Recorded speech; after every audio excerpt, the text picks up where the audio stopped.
So, hello and welcome to my YouTube page um, on a big trade. Kindly subscribe, stay here. Let's always do this. There's a lot we're going to, talk about today. We look at the games that transpired over the weekend, and I have my colleague Francis Owusu-Casta with me here. We'll be talking about Arsenal. They had a big win over the weekend, a big, pleasant win that sets the tone for another campaign where they can look at the trophy and say it's coming to Emirates. Reasons why you need to stay with us here and leave your comments in the comment section. We're going to react to that as well. And please subscribe and leave your notification button on. Share the video link as well so that we can get more interactions and reactions on this page. So we'll get into that quickly. Francis Owusu-Casta is here. Francis, a journalist, with a number of experience in football. He specialized a lot in football with other discipline attached to us. But let's quickly get into it and talk about Arsenal. Francis, you're welcome. Yeah, thank you. You good? Yeah, I'm fine. Great. Yesterday, it seemed Arsenal just set the tone for that game that Mikel Arteta has yearned to play for some time. Yeah, yeah. And I have to congratulate Arsenal again because he did really very well in that game, and I wasn't expecting that as an Arsenal fan.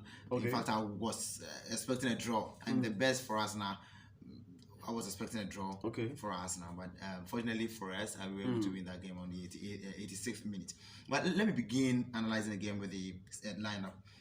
Arsenal playing Raya in the post, Ben White, Saliba, Gabriel Magalhaes, Zinchenko, Martin Odegaard, Jorginho, Declan Rice, these three players in the midfield, and then Gabriel Jesus, Edin Ketia, and then Trossard. Now, when you look at Man City's first lineup, the starting lineup, you realize that he changed the midfield. He played Kovacic and then Rico Lewis. Yeah. And then he played the defenders of Josko Gvardiol, Nathan Ake, Ruben Diaz, Kyle Walker. And then we have Phil Foden, Julian Alvarez, and then Bernardo Silva at the front. And then we got Erling Haaland leading the attack. I realized that I wasn't afraid of the fact that Erling Haaland was leading the attack because I think for the past 5 games, Haaland hasn't been scoring, and so I think the English teams have now studied how to play Haaland. Okay. They have now. How to play against him.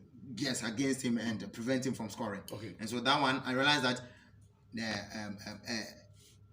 the coach, Arsenal's coach, Mikel Arteta, will know how to go about those things. I mean, how to prevent Haaland from scoring. And yesterday you saw that in the game. He was able to prevent Haaland from scoring, especially looking at what Saliba did at the defense. He prevented Haaland from scoring, and even Julian Alvarez.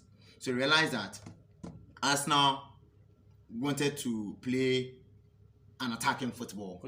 And Manchester City wanted to play a defensive game. Wow. So you're looking at it was strange. To me, it was strange to me. But I also thought that looking at the way Arsenal was poised to have a victory on the day, if you're a Manchester City's coach, you would want to play defense, at least to get a draw. Because it's been quite a long time since Arsenal had a victory over Manchester City. I think it was around 2015 that Arsenal got our victory over Manchester City. So about 12 consecutive matches Arsenal has been losing against Manchester City. And so coming into this game, looking at Arsenal's performance last season, losing home and away to Manchester City, and starting another journey with Manchester City this season, you realize that the Arsenal, even the players themselves, wanted to do something for themselves. They wanted to prove the Manchester City players that they are also capable of doing something. And so aside what the coach did, the players were also motivated with the fact that they have been losing to Manchester City, and so they have to do something different this time around. And so to me, if I were Guardiola, that is what I would do, playing defensively. Because and of course he played defensively. Yes, Arsenal will come call out to look for a goal. But now you realize that in the first half, Arsenal were playing like, they weren't doing anything genuine, anything new to the game that Manchester City was playing. So it was kind of a level game. But in the second half, when I think it was the 46th minute that Arsenal made the first change, and you realize that the first thing that Arsenal did had an influence on the game. And later on, at the 75th minute, I was around 75th minute that they made some 2 crucial changes. They brought out Edin Ketia and then Trossard, and they brought in Martinelli and then Havertz. And then they later introduced Partey. And when Partey was introduced, you see, when in the first half, when Jorginho was playing, Jorginho couldn't give that piercing passes. He could only give... Thomas brought that in. Yes. It was only one piercing pass that Thomas Partey gave, and that, resulted in a goal. Yes. So, Jorginho was just giving some horizontal passes. He couldn't search the ball for it. Okay. You understand? So, when Partey came in, he started introducing those passes. And so, Guardiola saw that. Okay. So he wanted his players to be on Partey so that Partey couldn't give those passes. Okay. Because the moment Partey introduce or give those passes, maybe he can initiate an attack. But when you give that pass to Martinelli, or maybe if there was Saka in the game, Saka or Martinelli, Martinelli and Saka are capable of scoring goals. Okay. And they are also having that kind of speed. And mind you, when it comes to Martinelli and Walker, the pace, like comparing these 2 players, when it comes to pace, Martinelli is better. Yeah. So Martinelli has that kind of confidence that when I get close to Walker, I can go with him. Okay. I can, overpace him and then maybe score. So when you allow Partey to give those piercing passes, those passes that will go to your half, it will later it can punish you. Okay. So they wanted to put some players on Partey so that Partey would be prevented from giving those passes. But later on, he was able to get one correct pass. He surged it forward, and then Martinelli got that ball, and then it resulted in a goal. So I think that it was the second half that the game actually, should I say, favored Arsenal, because in the first half it was a ding dong, like it was a game that you couldn't say that it was for one half or the other. Okay. It was a game that was leveled. So in the second half, Arteta learned his lessons and then introduced those players. So it was a bench that actually won the game for Arsenal. It wasn't the first. I was going to go to the bench. You look at Manchester City's bench, and you look at Arsenal's bench. Now, one of the pressing matters that was spoken of in the last campaign was a bit of squad depth for Arsenal. It seems Arsenal have corrected that. I looked at their purchase. No, they haven't corrected anything. Really? No. Arsenal is still struggling with the bench is not strong. So you realize that yesterday's bench, the bench was actually the first team. Because Martinelli is a starter. Okay. Partey is a starter. Okay. Saka is a starter. Okay. You understand? But they were injured players. Okay. They were not coming. Okay. That is the reason why you saw them on bench. Okay. Other than that, they would have started. Okay. So the fact that you see, that is the reason why they introduced the likes of Edin Ketia and then the other players. Jorginho is a bench warmer. Okay. Yes, and Edin Ketia, if Martinelli is strong. But you talk about Jorginho, and he's one of the new guys that's been brought into the squad. Yeah. But you still feel he's a bench player? Oh yes, because you when you compare Jorginho, Jorginho has experience, but with age, he can't play the kind of play. The style of play Arsenal is currently playing. Okay. He can't fit in. Because Arsenal is currently playing that kind of speed game. And in the English Premier League, if you don't have that speed test in your midfield, you would always be defeated. Be defeated. Because you realize that Brighton have that kind of speed test in the midfield. Yeah. Newcastle are having Maddison. You can even talk about Liverpool. Yes, I'm talking even about Tottenham. Okay. You get Maddison and the other players in the midfield. They have the speed. So if you don't have the speed, you can't play in the English Premier League. Now the things are gradually changing. Though Arsenal are playing the tiki-taka style of play, but if you don't have the speedsters in the midfield that could have that could hold the ball well, control the ball, perfectly, and then go, run with the ball, you can't play in the English Premier League. You can't succeed. So you can't play Jorginho. Jorginho, the speed, his speed is gradually getting down. He can't speed. He can't run with the players. As compared to what Partey can. Partey isn't that kind of player that you can say that he has the speed, but I think he's better than Jorginho. He's an upgrade to Jorginho. Okay. Jorginho has experience, but now when you play Jorginho ahead of Partey, it will affect you. So that's the reason why the first half Arsenal couldn't go forward more, because the balls were not going. Because Jorginho will give you some horizontal passes, you couldn't pass the balls forward. Because the speed isn't there. When you, as a DM, when you take the ball, you need to get that confidence. Take one or two players before you set the ball forward. Fantastic. But if you're a DM that cannot run, you would have to, give some horizontal passes to the defenders. Okay. For them to, their laterals, for them to go forward for you. Okay. You understand? That is what Jorginho was doing in the first half. So Mikel Arteta realized that he couldn't set forward. He couldn't go forward with the balls. And that was making Arsenal lack something. Okay. That's the reason why he introduced Partey in the second half. And when Partey came, you saw the differences. Okay. You realized that Partey was, giving the balls to the. Now, one of those things that people have spoken about is Mikel Arteta's substitution. It seemed that people say he does not do some correct substitute sometime at a point in the game. But you feel yesterday he did a yeoman's job by having some perfect substitutions that came in 10 events. You give him the credit. Okay. When he does something wrong, we talk about it. Yeah. And yesterday, what he did was the best thing. And I think, to me, I thought he was going to introduce Partey and Martinelli in the first half. He was even going to start the game with them, but he didn't do that. So initially, I thought that what he was doing wasn't the best. But when I later realized that the bench was also good for Arsenal, I realized that maybe when he introduces them in the second half, they can do something. And that's what exactly the players did on the field in the second half. Okay. So for that one, you give him the credit for that. But you see, in a game where we have Martinelli, all the starters in the game, we starting all the fresh starters, you realize that our bench isn't that strong. When we start Partey, we start Saka, we start all the big players. Okay. Our bench isn't that strong again. So when you make some changes, the changes wouldn't bring some positive effect in the game. Okay. That's the reason sometimes when Arteta makes some changes, it later affects the performance of the team in the second half. Okay. So this time around, the big players were on the bench. So it's still about score depth. The depth is not that. Yeah, we need striker. Okay, you spoke about that in our last video. We need a striker. I see who scored yesterday was Martinelli. Yeah. Jesus was, wasting some chances on the field. He didn't do anything. Jesus isn't that out-and-out striker that you can really depend on. So you still need a striker that, a goal poacher, a striker that can locate himself in the right direction. Around inside the penalty box, give you the goals. Okay. Because the likes of Edin Ketia is very good on the ball. Yeah. Jesus is very good on the ball. Yeah. But when it comes to goal scoring, they are not very. Technically, Edin Ketia isn't there.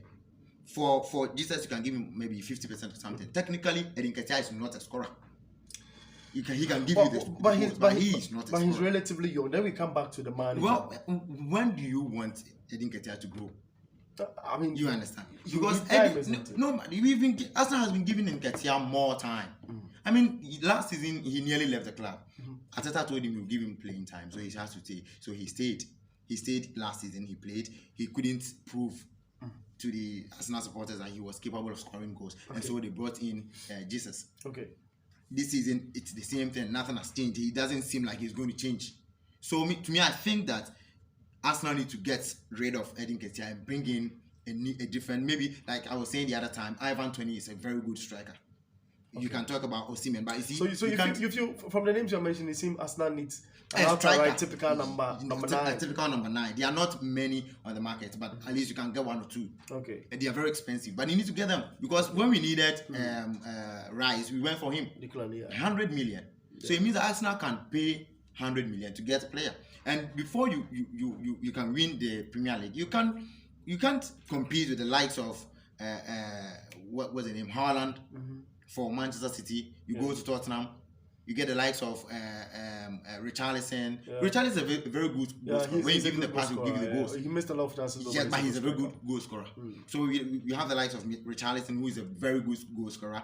You go to the other teams, you get the correct strikers. So when you're competing with the likes of Salah and those stuff, and you don't have the players to compete with such strikers, you can play whatever thing, you can play all the football on earth, but when you fail to score, you can't get a trophy. So we need to get a striker. Let's stay on if you can't score, you can't win a trophy. That's a relevant point you've mentioned. Yeah. Is Arsenal winning the league with a win against Manchester City? You feel it is a done deal. Now you're going to trash Chelsea up. Go and beat Chelsea outside now, and probably look at the next tough opponent. Arsenal stands tall, isn't it? Yes. You see, the thing is that if you want to win the league, you have to beat the big guns. Okay. In the league, so it's a sign of a victory Okay. Because when you want to win a league and you made the likes of Manchester City, Manchester United, and you fail to win against them, it means you're not ready to win the league. Absolutely. Because they are part of the journey. Absolutely. You have to win over them before you get. Because if you don't win, they win over you. They are going to get the trophy. Because Manchester City like this, they were on top. 18 points. Arsenal were 17 points behind Manchester City. And now you win over Manchester City, you get 20 points. Now Manchester City are behind you. Yes. So in a case where Manchester City wins against you, he is going. You understand? So you have to win against the big guns for you to be able to get closer to the trophy. So to me, I think that it's a big boost for us now to win against Manchester City. Now Arsenal against Chelsea is not going to be anything hard for us now. You sure you cannot write Chelsea off when they have their good time though? No, if not for the international break. Okay. With this kind of form that Arsenal has picked over Manchester City, it's a big boost for us now. And it's going to be very hard for an opponent to beat Arsenal in the next maybe 3, 4, 5 games. Wow. But the international break... Even without that rich squad depth... Oh, yes. Arsenal. You see, it's a big boost because this is what Arsenal has been looking for. To beat Manchester City. Okay. Yes. So the moment you beat Manchester City, it boosts your confidence level. I mean, the biggest team in the world right now... The most attractive style playing football. Well, let me say attractive. Maybe attractive style playing football. They are the strongest football team in the world at the Manchester moment. City. They're defending champions of Champions League. Yeah. And it doesn't look like they're going to even lose any game in the Champions League very soon. So Manchester City is a very strong team, and being able to beat Manchester City, you can say that Wolves beat them. But it's a different story. Different ball game altogether. Different story because sometimes when the big guns meet the little ones, they think that maybe we can beat them. Overconfidence and all those stuff. So we have a lot of factors that go into that. But Arsenal beating Manchester City, City knew that Arsenal was a tougher side, so they came with all their Arsenals. Okay. And taking Arsenal like this, Arsenal beating them this way, it will boost Arsenal's confidence. And now Arsenal is going to have that kind of vim that we can do it this time around. Because last season, Manchester City beat Arsenal home and away. And even with that, Arsenal was able to, stay on top of the league till the later part of the league. Great. So with this performance, Arsenal can say that, since we've been able to beat Manchester City, the greatest team in the English Premier League now at the moment, then it means that we can beat any other team. Good. It's a confident booster. Great. My last question, I understand the excitement, but this is a positive pick from yesterday's game. What should Mikel Arteta do now? Now it is to fetch consistency, and has now lacked that in the last campaign. Yeah. What should Mikel do now? My last question to make sure you win the title. You shouldn't be overconfident. That's what I've been seeing about Mikel Arteta. Is it the players or the coach himself? The coach. Why? How would you say that? You see, he studied under Pep Guardiola. And so he wants to emulate some of his actions, some of his things. You can't be like Pep Guardiola. Okay, you are Mikel Arteta. He's gradually growing into becoming Mikel Arteta. Yeah, Pep Guardiola. You want to become like him. Well, it's good to learn from someone. Get someone that you learn from. But with this one, you have different players. He has different players. When he wants players, they buy for him. Manchester City is not like Arsenal that you struggle before you get the money to buy players. City, they have a big squad behind them. Money. There's money there. You understand? There's scatter money. Okay. You get it. And so there's the money there that when Guardiola needs the players, you get them. But Mikel Arteta, you don't have that kind of money to get the players for you. So with the kind of player that you have been able to build for the team, use them. Okay. Don't change their positions. Don't play Thomas Partey at number 2. Okay. You understand? He is your the biggest defensive midfielder in the team. Okay. You can talk about Declan Rice. But he gonna do the job like Thomas. Arsenal has been doing the job for Arsenal. Partey has been doing the job for Arsenal. Rice just arrived. Okay. You understand? So you can play Partey and Rice together. You don't change positions. Okay. You don't introduce young players when at that moment you need goal. Okay. You understand? You see, that's the reason why Arsenal lost against Lens in the Champions League. Yeah. Was overconfidence. Okay. So Arteta needs to learn those stuff. He needs to change some things. He needs to know how to select the players. The players are there. He has. I can even close my eyes and mention the first 11 for Arsenal. Anyone can do that. Okay. The first 11 is there. You don't have to be changing them. Okay. you can only change the first 11 when maybe there's an injury. Okay. Or maybe you want to introduce a different, you want to boost someone's performance, you want to boost someone's maybe confidence level. So maybe in the 85th minute, whatever, you introduce a player. Okay. You don't have to over rely on Havertz. Okay. You understand? Right. Because that Havertz player, I don't know what he did even in yesterday's game. Yesterday, he realized it means that Arteta knows what Havertz has been doing on the field. You see, yesterday he didn't start him. Yeah. He knows that Havertz cannot play Manchester City. You get it? He didn't start Havertz because he knows that with this game, Havertz cannot play Manchester City. Havertz can do. I don't know how to even put it. But he knows that Havertz isn't that kind of player that you can play in that game. Okay. He hasn't been performing. Okay. He knows it, but he always plays him. You understand? So later, it was around 75th minute that he introduced Havertz. Okay. And he didn't even do anything. Fresh strength, new player on a field. He didn't do anything. I didn't see anything. Okay. You understand? So you don't play Havertz, over and over again. When the supporters are all ranting, they are all shouting that, change Havertz, play a different person. We have Smith Rowe, fantastic player. He's one of the best players in Arsenal. Okay. But we don't play him. One of the best after Odegaard. It is Smith Rowe that can play the number 10 position. He will not play Odegaard. Yeah, he will not play Smith Rowe. He will play Havertz. Okay. He will always want to pair Havertz with Odegaard. Okay. Meanwhile, it's not working. That's fine. So maybe Havertz can play the EFL, maybe play Smith Rowe, yeah. So when you do those stuff, I mean, Arsenal can improve and we can win the league. Okay. Yeah. Well, that's Francis Owusu-Castor idea. He's an Arsenal fan, a broadcast journalist as well. He tells us what he felt about yesterday's game, and there's more actually. I've been picking a lot of reactions from him. I am Abeko Ochi here on YouTube. Kindly subscribe, leave a comment. If I leave him, he's going to go on and on and on because there's a lot that he's gathered around this team. But I mean, we'll have to leave you here. We'll come your way shortly with more. Kindly subscribe, share the link, and leave a comment. We'll join you soon.